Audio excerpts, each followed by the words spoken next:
Ahojte priatelia! Dnes vám porozprávam príbeh o bačovi Jurajovi, ktorý žil vysoko v našich krásnych slovenských horách. Predstavte si tie nádherné zelené lúky, kde sa vo vánku vlní tymian a kde každé ráno bača Juraj vítal východ slnka so svojím stádom bielučkých ovečiek. Bol známy v celom okolí vďaka svojmu lahodnému syru, ktorý všetci milovali. Ale viete, ako to už v živote býva, aj bača Juraj sa stretol s problémami. Jedného dňa k nemu prišli dedinské deti s prázdnymi košíkmi. Bača náš, kde sa podeli všetky syry?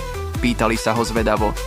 Či ich sám pojedáš, či ich dievkam rozdávaš? Bača si len smutne povzdychol a pohľadil svoju obľúbenú ovečku Belku. Ani nejem, ani nerozdávam. Od mojich ovečiek už málo mlieka mám. A tak sa začal príbeh 7 starostí nášho baču. Predstavte si ich ako 7 vysokých vrchov, ktoré musel zdolať. Málo mlieka, smutné deti, slabá paša pre ovečky, deravý plot, ošúchaný plášť, chýbajúce nástroje na výrobu syra a to všetko musel zvládnuť úplne sám. Ale bača Juraj sa nevzdal. Vedel, že musí začať od základu, od svojich ovečiek. Našiel pre ne tú najlepšiu lúku so šťavnatou trávou a každý večer im spieval, aby boli šťastné. A viete čo? Ovečky sa mu odvďačili tým najlepším spôsobom. Začali dávať viac mlieka, než kedykoľvek predtým.